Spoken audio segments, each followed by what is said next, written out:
I had 30 pallets of this stuff. I sold a lot of it on eBay. I probably sold $10,000 worth a month on eBay of this stuff. I really didn't make much money at it, to tell you the truth. It was just like trading dollars because it was costing so much in tools. I was spending a ton of money. It was just trading dollars, you know, when you pencil it all out. That's why I stopped. But I was gung-ho enough to do it, to get rid of that whole pile. All I have left is this. I gave away quite a bit too. I made a lot of,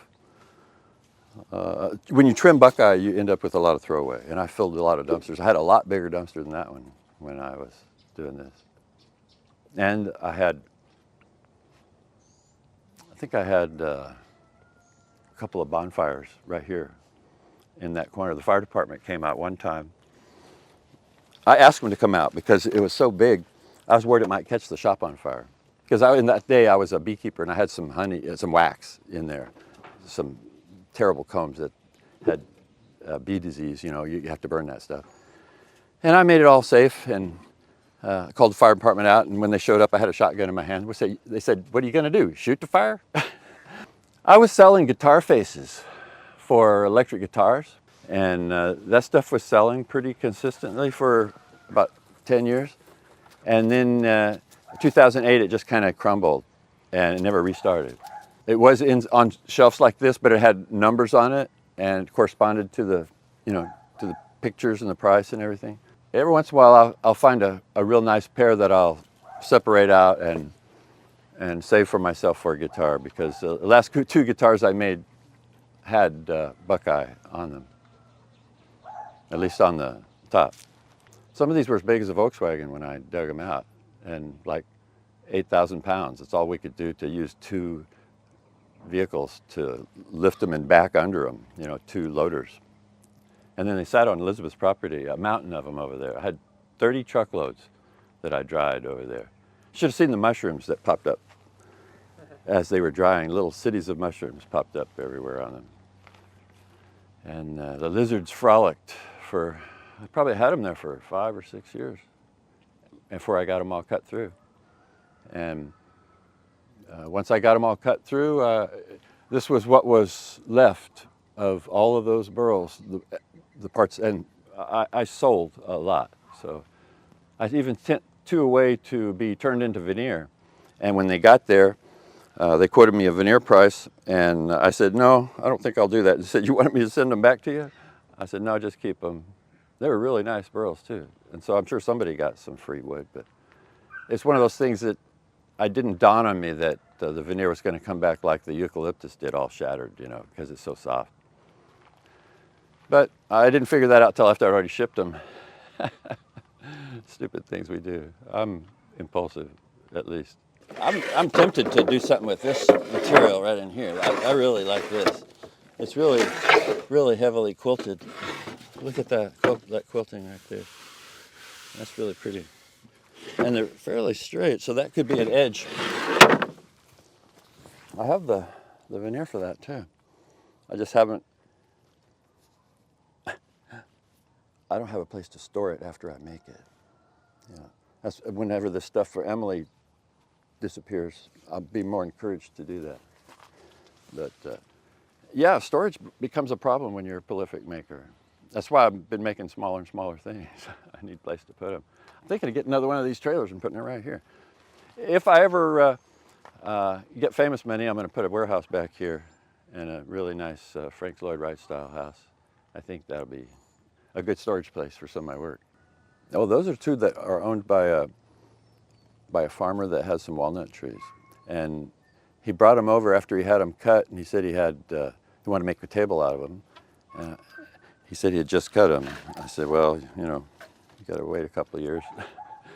You have to wait 1 year an inch, and it's 3 inches thick. It should dry pretty fast, actually. It probably should be dry next year because they're end grain, and end grain dries pretty fast. Most of those are so far gone from powder post beetle that there's nothing left. If you tried to turn some of these, they would just disappear on you. You probably have to stabilize it with resin to get it to turn. You know, there's a few caps like this, caps, call them jacket if you want, but it's the edge of a piece of burl.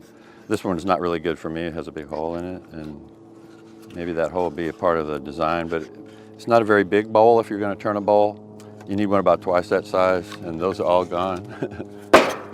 There's a pretty good sized piece, but still too many voids, and this is a pretty good sized piece. That one may have potential. If you like the videos, please subscribe. It helps me do more videos and bring more content to more users. Thank you. This is for my daughter up in Seattle. She said she needed a 30-inch table for a coffee table. I didn't really have anything, so I made her that one. She's coming up to shop. I think she's got her eye on a house full. So, so far I've counted 12 pieces that I'm giving her. The tapered edge, that was fun. I'm getting better at that. Maybe it's not perfect everywhere. This is a little defect on the bottom, but that's fun to do. I'm doing that with a little baby bandsaw, about this big.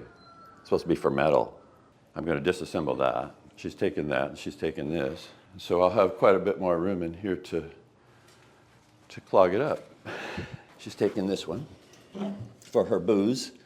She said this will look good with her liquor decanters on top of it, and storage for her liquor cabinets. I was even contemplating putting another table like this on this side, you know, make a nice long table out of it.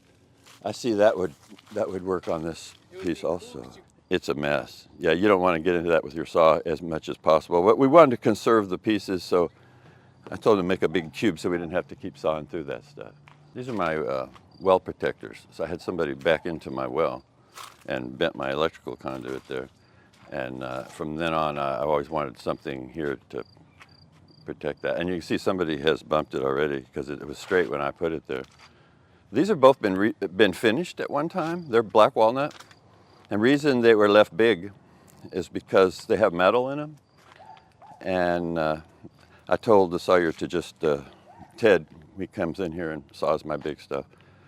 I told him to just make a cant, you know, get the best save rate you can for a square, because you got to do a lot of sharpening and stuff. When he started running into nails and stuff, we realized that these were part of a batch of trees that we got that were like 5 trees, and they're part of a corral. They had nailed a fence to it several times, and the tree had grown over the fence. So there's wire incorporated in all this. I think I would take a chunk off, because that big mass of black walnut has real good design potential. Sure, it's a huge stone, but it's also a counterweight. So that gives me opportunity to make something cantilevered. I really like that one that I just did. And so maybe a taller one, maybe a dining room table, this in the middle, and the table's cantilevered off each side. It's yellow and blue and pink. What's not to like? I mean, it's pretty. It's burl. I have quite a bit left. The last 4 pieces I sold, and so I don't really have a buckeye piece that I can show other than the piece that's in my living room. I sold 3 of those and 1 smaller one. So maybe I should do another buckeye piece. What's rare about them is their length and their straightness and their thick size, and that they're book matched. These are 18-foot book matched black walnut that can make a 60-inch table each. I can get 2 60-inch tables with those. They are rare as hen's teeth. And it doesn't matter that they're out here getting sun checked, because they have to be sanded, surfaced, and filled anyway. That just adds character to the piece. And it could be that it's the other side that I'll be using anyway. So who knows if that's even the top. And in fact, I don't think it is the top. I like this side of the wane going the other way. You know, I've had them for 10 years. And I don't care if I keep them another 10. They're not going anywhere. It's so dry here in Fresno. It's like suspended animation almost for these boards. They've been fumigated once. If I have to, I'll fumigate them again. Yeah. It's hard for hardwood to decompose in Fresno because we don't get enough rain, you know, to keep the decomposing fungi going. Well, I estimate their value right now maybe $4,000 each. Maybe $4,000 each. You And if each half, and if you cut them in half, it's still worth that. Just, you know, you can still get a $4,000 table out of any one of those. Just put two of them together. It wouldn't be book matched if you put one single board with, you know, cut the top part off and put it over here. But if you try to book match two boards there, you'll end up with two book matched tables over there too. And that's not such a bad thing. It comes out to the same amount. It's just, I think a long table like this is more valuable. For instance, a long table like that would probably sell for 16,000 to 30, yeah. 16 to 30, and maybe more. You know, it's according to how wide. You know, the wider it is, the harder, more difficult it is for me to work, the more I charge. You know, as it is this long, it have to be sanded in halves. If the boards are joined together, they have to be butterflied together and sanded and all that first.